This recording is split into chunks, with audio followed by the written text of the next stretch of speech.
नमस्कार, स्वागत है आप सभी का डीडी न्यूज पर। एक भारत श्रेष्ठ भारत के इस खास अंक में मैं हूं आपके साथ मनीष बाजपेयी। हमारा ज्ञान ही हमारी पहचान है, हमारा ज्ञान ही विज्ञान है, हमारा ज्ञान ही है जो एक भारत को श्रेष्ठ भारत में तब्दील करता है। और इसीलिए इस अंक में ज्ञान की उस परंपरा का जिक्र हम करने वाले हैं जो पुरातन काल से हमारे साथ चलती तो चली आई है, लेकिन बीच में कहीं खो सी गई थी। एक बार फिर से ये ज्ञान की परंपरा पुष्पित हो रही है, पल्लवित हो रही है और इसके जानने वाले लोग प्रफुल्लित भी हैं।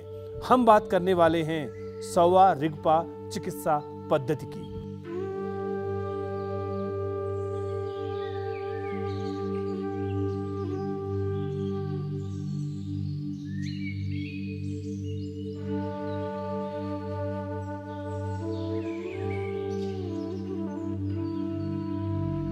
भारत देश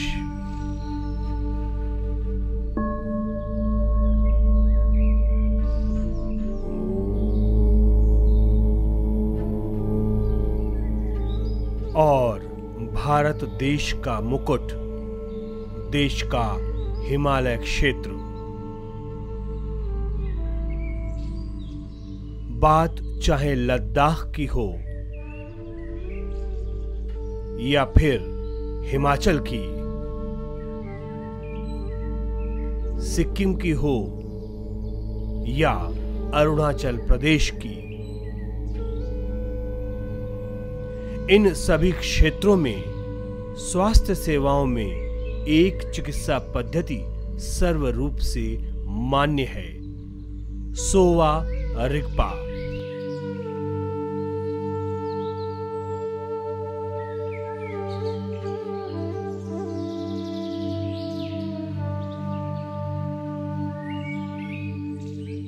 सौवा रिगपा के इतिहास पर अगर हम नजर डालेंगे तो इसका इतिहास भारत की आयुर्वेदिक चिकित्सा पद्धति के साथ जुड़ता हुआ दिखाई देता है।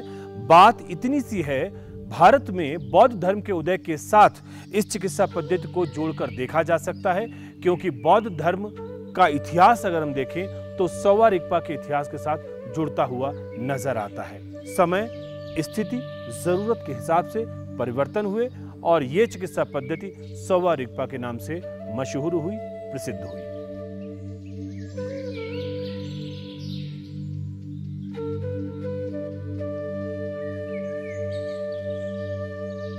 सोवा रिगपा का अर्थ है साइंस ऑफ हीलिंग या आयुर्विज्ञान। तो इसका ओरिजिन अपने भारत से हैं, भगवान बुद्ध से हैं। भगवान बुद्ध के युग में और उसके बाद जब तक बुद्धिस्ट इरा चला तब तक सोवा रिगपा चिकित्सा पद्धति जो है पूरे भारत में प्रचलित थे।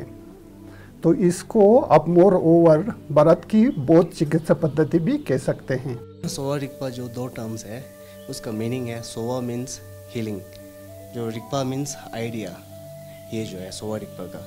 और जो ये सोवा रिगपा जो है हिमालयन रीजन्स में, जैसे कि लद्दाख हो, जैसे कि भूटान हो और सिक्किम वगैरह, और जो तिब्बत हिमालय रीजन में जो एक हेल्थ केयर सिस्टम जो है उसको वो ज़्यादातर जो है सोवा रिगपा जो है यूज़ करते हैं वहाँ पे।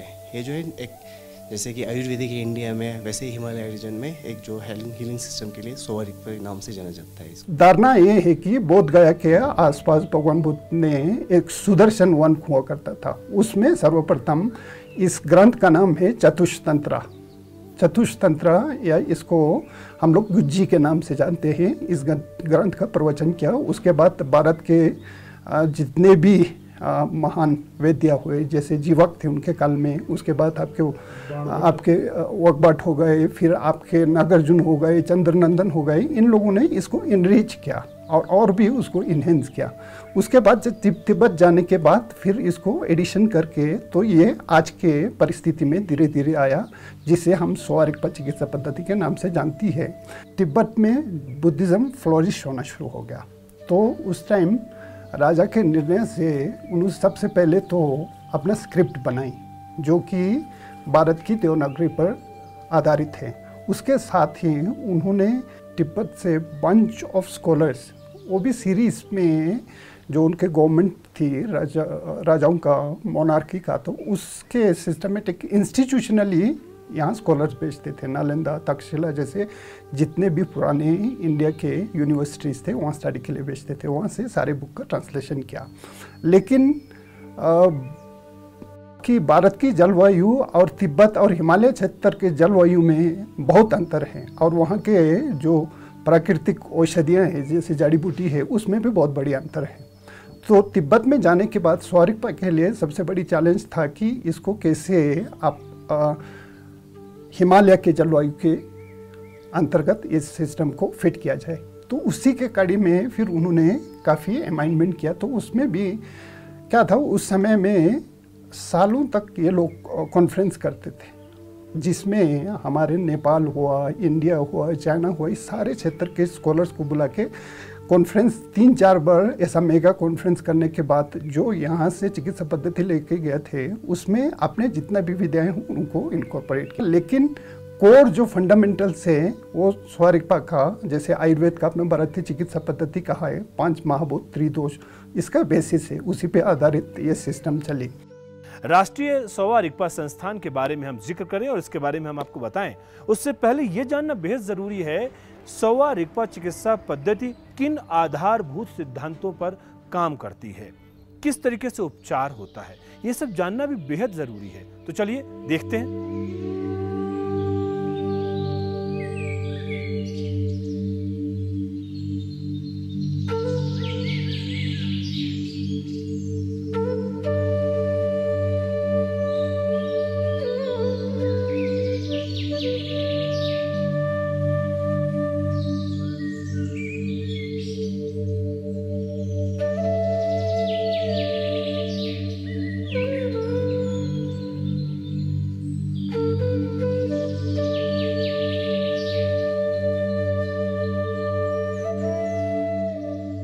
तो इसमें ये चिकित्सा पद्धति 5 महाभूत जो कि आयुर्वेद का भी आधार है, उसी तरह त्रिदोष जो आयुर्वेद का भी आधार है।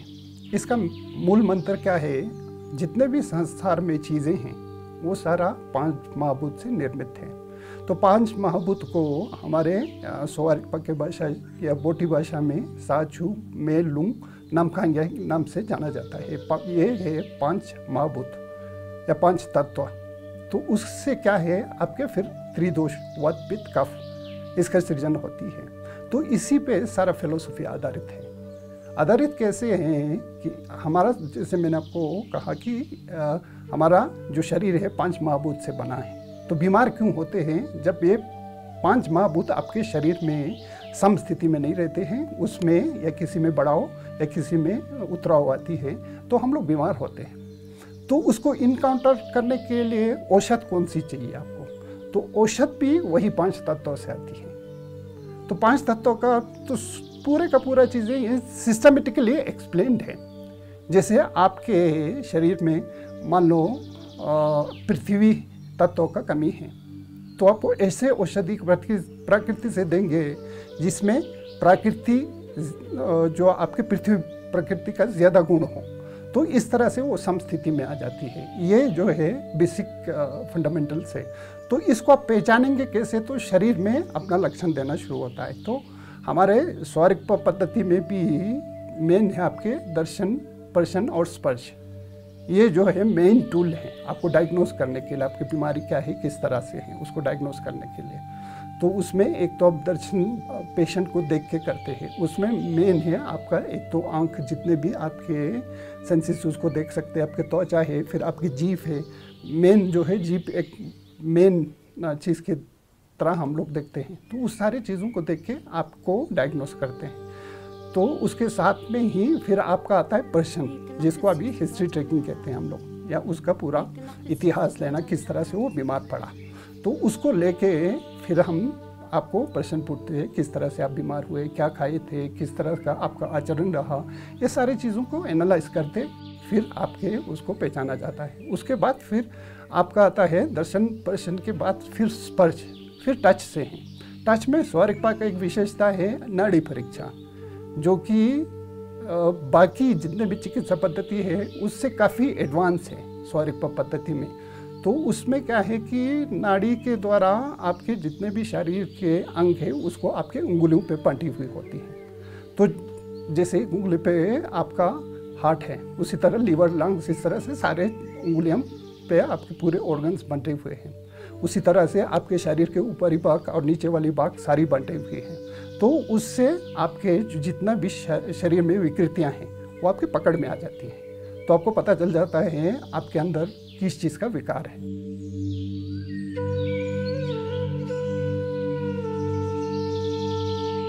जब हम प्राचीन भारत का जिक्र करते हैं, प्राचीन भारत की श्रेष्ठ विद्याओं का जिक्र करते हैं, उसमें सोवा रिगपा भी है। और वो इसलिए कि पुरातन काल से सोवा रिगपा ये जो चिकित्सा पद्धति है वो या तो वंशानुगत पिता से पुत्र में या संतानों में या वो लोग सीखते हैं, या फिर गुरु शिष्य परंपरा के तहत ये चिकित्सा पद्धति लगातार चली आ रही है।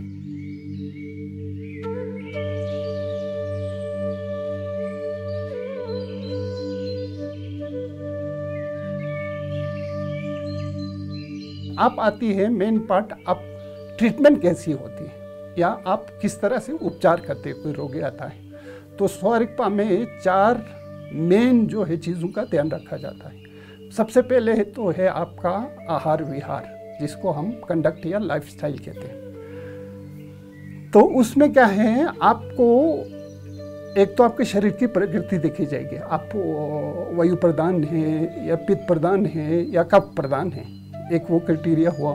फिर उसके बाद आपका अपना खाने का पचान शक्ति कैसे है, वो सारे चीज़ों को ध्यान रखा जाता है। फिर आपका लाइफस्टाइल है, कोई शरीर से बिल्कुल बल्कि या मोटे होते हैं, कोई दुबला पतला होता है। तो इस तरह से उसी को ध्यान में रख के उसको खाने पीने का, उसके साथ साथ आपके कौन सा अगर रोगी है तो कहाँ विकार है उसको ध्यान में रख के आपको फिर रहन सहन बताई जाती है। और चिकित्सा पद्धति में सोवा रिगपा में विशेषता ये है, कोई भी पेशेंट आए तो उसमें सबसे पहले उससे शुरू करते हैं कि आपके लाइफस्टाइल को करेक्ट करते हैं, आपको क्या खानी चाहिए, क्या पीनी चाहिए, क्या आपकी रहन सहन होनी चाहिए। उसके बाद फिर शुरू होती है आपकी, फिर उससे कंट्रोल नहीं होता है, फिर औषध की बारी आता है, उसमें आपको फिर मेडिसिन देंगे। मेडिसिन में भी सोवा रिगपा जैसे मूलतः आधारित है हिमालय के जड़ी बूटियों पर, और साथ में जितने भी हमारे भारत की जैसे स्पाइसेस है, फिर आपके फ्रूट्स है, उस तरह के बहुत सारे इंग्रेडिएंट करके। लद्दाख में जो जितने भी पॉपुलेशंस है, ज़्यादातर 70 to 80% जो है सोवा रिगपा पे डिपेंड है। हर विलेज में भी जाइए, वहाँ पे एक लोकल अमचीज़ जो होते हैं उसको हम लद्दाख के नाम से अमचीज़ जाना जाता है। और इसमें खासियत है कि ये कि सोवा रिगपा पे जो मेडिसिन जो है वो एक नेचुरल का है, मतलब हर्ब्स रिलेटेड। और इसमें जो है ज़्यादातर इसमें केमिकल्स का कुछ वो है ही नहीं। जैसे कि एलोपैथिक मेडिसिन में हम केमिकल सब्सटेंस जो मिला के मॉलिक्यूल्स वगैरह जो है वो सब मिला के एक दवाई बनाते हैं, वैसे एक सोवा रिगपा जो है पूरा 100% जो है एक हर्ब्स है। और चौथा आपका है फिर शल्य, उससे कंट्रोल नहीं आता है तब आप शल्य पे जाते हैं, जिसको हम एक्सेसरी थेरेपीज कह सकते हैं, या आप सर्जरी वगैरह होती है, वो सारी चीज़ें उसके बाद आती हैं। फिर उसको इनकॉर्पोरेट करके उसमें भी बहुत सारी प्रक्रियाएं हैं, जैसे आपके शरीर को बाहर से लगाने के लेप वगैरह देंगे, मसाज की विधियां हैं, उसी तरह से आपके रक्त मोक्षण है, जहां आपके स्पेसिफिक पॉइंट को पंचर करके उसमें ब्लड लीटिंग किया जाता है, रक्त निकाला जाता है। उसी तरह से मोक्सबेशन है, जो आपके किसी पर्टिकुलर पॉइंट को किस तरह से गर्म करके जलाया जाता है, जिसको हम अग्निकर्मा कहते हैं आयुर्वेद के साइड में। ये हुआ मूलतः आपके जो मेजर पार्ट से ट्रीटमेंट का। अगर हम प्राचीन काल को देखते हैं तो हम ये भी समझते हैं कि कुछ ऐसे लोग जो कि इस शिक्षा को जानना चाहते हैं, इस चिकित्सा पद्धति में आना चाहते हैं, वो कुछ शिक्षण संस्थाओं में भी जाते हैं। बड़ा मुश्किल है, क्योंकि ये जो लोग हैं जो इस चिकित्सा पद्धति को जानते हैं, ये आमची हैं, जिसको कि हम आमतौर पर वैद्य समझ सकते हैं। और बड़ा मुश्किल है कि इस विद्या को समझ पाना एक लंबा प्रोसेस होता है, और उसके बाद में ये लोग इस विद्या को सीख पाते हैं।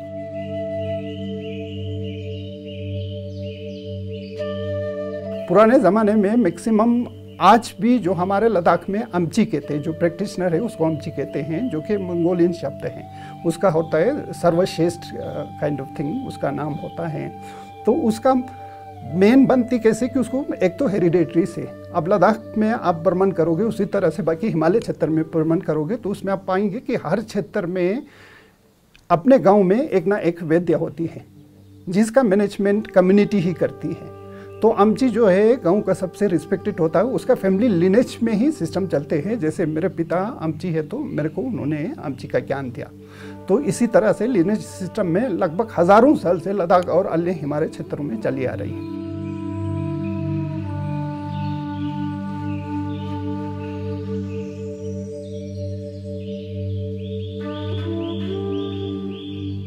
मेरे पिताजी भी आमची का काम कर रहे हैं, पिताजी भी आमची कर रहे हैं। उनका नाम मानचुंग है। हमारे गांव का नाम ही मल्ला है ना, इसीलिए करना पड़ता है। गांव में भी पहले ज़माने में कोई डॉक्टर ऐसे नहीं होते हैं, आमची ही होते हैं। फिर इसलिए मुझे करने की शौक भी था कि दवाई करेगा तो अपने घर में बैठ के दवाई करेगा तो अच्छा भी रहेगा सोच के। तो उसमें ज्ञान देने के बाद फिर उसमें सीधे ज्ञान दिया करके वो आमची नहीं बन सकता, तो उसको सटित करके कम्युनिटी एग्जामिनेशन में जानी पड़ती है। कम्युनिटी सामूहिक रूप से जितने भी आपके गांव के लोग हैं या बरेदरी के लोग हैं, सारे को बुला के उनके सामने जो भी आमची ट्रेन हुआ है उसको एग्ज़ाम करना पड़ता है। और उसमें पर्यवेक्षक के रूप में जो सीनियर जितने भी आमची आसपास के उनको बुला के फिर सारे गांव के सामने उसको परीक्षा देनी पड़ती है। उसमें एक तो है आपको सारे जितने भी ग्रंथ थे उसको आपको बताना होता है, उसके बाद आपको रोग परीक्षण करके बताना होता है। उसके साथ में जब आपके पर्यवेक्षक संतुष्ट होंगे तो आखिर में वो कर देगा कि डिक्लेयर कर देगा कि ये आज से गांव का आमची है। आमची जो जितना भी वैद्य के परिवार है उसको लद्दाख में बहुत बड़ी स्थान दी जाती है। जहाँ भी आपके गांव में गैदरिंग होती है उसके लिए आपका रिजर्व सबसे पहले जगह रखी होती है। तो जब भी हार्वेस्टिंग होती है आपकी या फसल कटाई का समय होता है तो फसल देने का भी रिवाज बहुत सारे गांव में है। उसके साथ में गांव के लोग आपके मदद के लिए आते हैं, तो वो सारे लोग वॉलंटियरली जितने भी खेतीबाड़ी में कामकाज है उसमें आमची के मदद के लिए आते हैं। तो तब तक भी ये सारा प्रथा इसी वजह से जीवित रखा क्योंकि एक सामाजिक बहुत बड़ी इसका जड़ें मजबूत थी। इसके वजह से आमची जो चिकित्सा विद्या है आज तक जीवित रहे और फुलित होते रहे। राष्ट्रीय सोवा रिगपा संस्थान, ये बोर्ड अपने आप में बताने के लिए काफ़ी है कि सोवा रिगपा का महत्व किस तरह से बढ़ रहा है। इस संस्थान की भी कहानी हम आपको बताएंगे और सोवा रिगपा के बढ़ते हुए महत्व के बारे में भी हम आपको बताएंगे। लेकिन उससे पहले एक छोटा सा ब्रेक लेते हैं और ब्रेक के बाद जब लौट कर आएंगे तो चिकित्सा पद्धति के बारे में भी बात हम करेंगे। एक छोटा सा ब्रेक, तुरंत वापस आते हैं।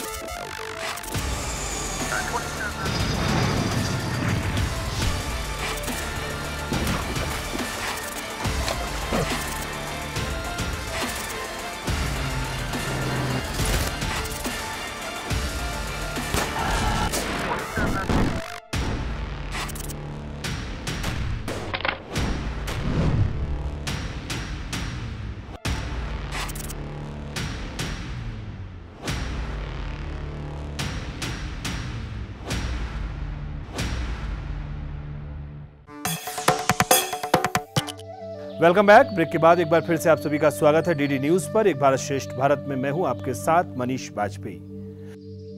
देश में आमतौर पर सोवा रिगपा चिकित्सा पद्धति को तिब्बत औषधीय परंपरा से भी जोड़कर देखा जाता है, लेकिन पिछले कुछ सालों में देश में इसका प्रचार प्रसार तब से बढ़ा है जब केंद्र सरकार ने इसे आयुष मंत्रालय के तहत मान्यता प्रदान की।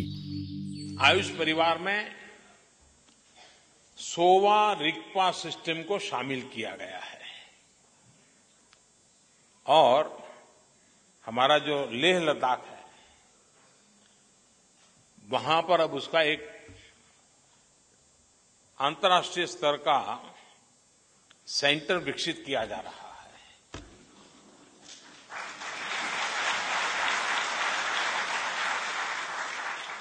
आयुर्वेद, योग और नेचुरोपैथी, यूनानी, सिद्धा और होम्योपैथी, इसके बाद सोवा रिगपा आयुष परिवार का छठा सदस्य हो गया है। इसके पश्चात सोवा रिगपा चिकित्सा पद्धति को लेकर देश भर में एक जागरूकता देखी जा रही है और युवाओं में इसके प्रति रुझान भी। केंद्र सरकार ने एक बड़ा तोहफा दिया है उन लोगों के लिए जो सोवा रिगपा चिकित्सा पद्धति से जुड़े हुए हैं, जो इसके ज्ञान को समझते हैं और उनके सालों पुरानी मुराद पूरी हो गई क्योंकि अस्तित्व में आ गया राष्ट्रीय सोवा रिगपा संस्थान। और ये संस्थान इस चिकित्सा पद्धति के लिए वरदान साबित हो रहा है। रिसर्च की व्यवस्था की जा रही है। जो लोग इस चिकित्सा पद्धति से जुड़ते हैं उनके लिए पूर्ण तरीके से एक प्रशिक्षण की सुविधा यहाँ पर उपलब्ध कराई जा रही है और वाकई अब इसका भविष्य और बेहतर होने वाला है। तो इसमें सबसे बड़ी पॉजिटिविटी तो तब आई जब भारत सरकार ने इसको ऐसे आयुष चिकित्सा पद्धति मान्यता दी। तब तक सबसे बड़ी कठिनाई थी जब आप सरकारी किसी नियम के अंतर्गत नहीं आते तो सरकार की तरफ से आपको कोई सहायता भी नहीं मिलती, तो सरकार की तरफ से कोई संस्था की स्थापना भी नहीं होती है। तो यहाँ के चिकित्सकों द्वारा और हमारे आमची एसोसिएशन द्वारा काफ़ी समय तक ये प्रयास जारी रहा और अंत में 2010 में ये आयुष में सम्मिलित हुआ। मेरा ये आमची का पढ़ाई 6 साल की थ्योरी होता है और 1 साल की एक्सपीरियंस होता है। उसके बाद हम यहाँ इंटरव्यू दे के यहाँ सिलेक्शन हुआ और ये यहाँ आमची की पढ़ाई करना ज़्यादा सरल नहीं होता है, थोड़ा बहुत टफ भी होता है, मेमोराइज करना भी ज़्यादा होता है इसमें। और एक साल की प्रैक्टिस होता है। यहाँ अलग अलग हॉस्पिटलों में हम एक्सपीरियंस के लिए जाता है, इंटर्नशिप जैसे कि। यहाँ पर मैं दवाई लेने आई थी मेरी बहन और पापा के लिए, क्योंकि वो पहले भी यहाँ पे आ चुके हैं, आके टेस्ट वेस्ट करके दवाई लेके गए थे। तो वो दवाई उनको बहुत फ़र्क हुआ। अभी उनका जो पेन है वो बहुत कम हो चुका है। तो अभी डॉक्टर ने बोला था कि इसको कंटिन्यू रखना है, तो हमने फिर से ले रहे। अब जब देश एकता और अखंडता के सूत्र में बंधा हुआ है तब देश श्रेष्ठता की तरफ आगे बढ़ रहा है और इसमें देश की प्राचीन ज्ञान परंपरा का अमूल्य योगदान दिख रहा है। सोवा रिगपा चिकित्सा पद्धति एक भारत श्रेष्ठ भारत में कुछ इसी तरह से अपना योगदान कर रही है। एक भारत श्रेष्ठ भारत के लिए लद्दाख की बहुत बड़ी योगदान है। एक तो ये सीमावर्ती क्षेत्र है और यहाँ हमारे पर रिसोर्सेस है। यहाँ के ज्ञान और लोगों को मिलकर हम एक भारत श्रेष्ठ भारत के लिए बहुत बड़ी योगदान दे सकते हैं, अभी भी दे रहे हैं और इसको आगे और भी बढ़ाने का बहुत बड़ी स्कोप है। रिसेंटली जो प्रधानमंत्री ने जो सोवा रिगपा को बढ़ावा दी, यहाँ लद्दाख में इंस्टीट्यूशन भी एक खोलने के जो अभी प्रोसेस जो चल रहा है, क्योंकि सोवा रिगपा के जो खासियत को जान के ये सब जो प्रमोट कर रहा है। कल तक जो हमारे ज्ञान का उपहास उड़ाते थे आज वो हमारे पास आते हैं।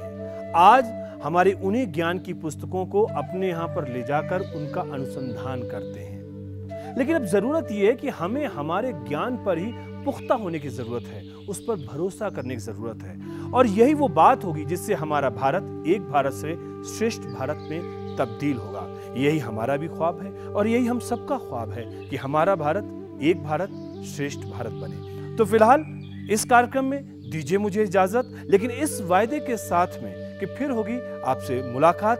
तब तक के लिए नमस्कार।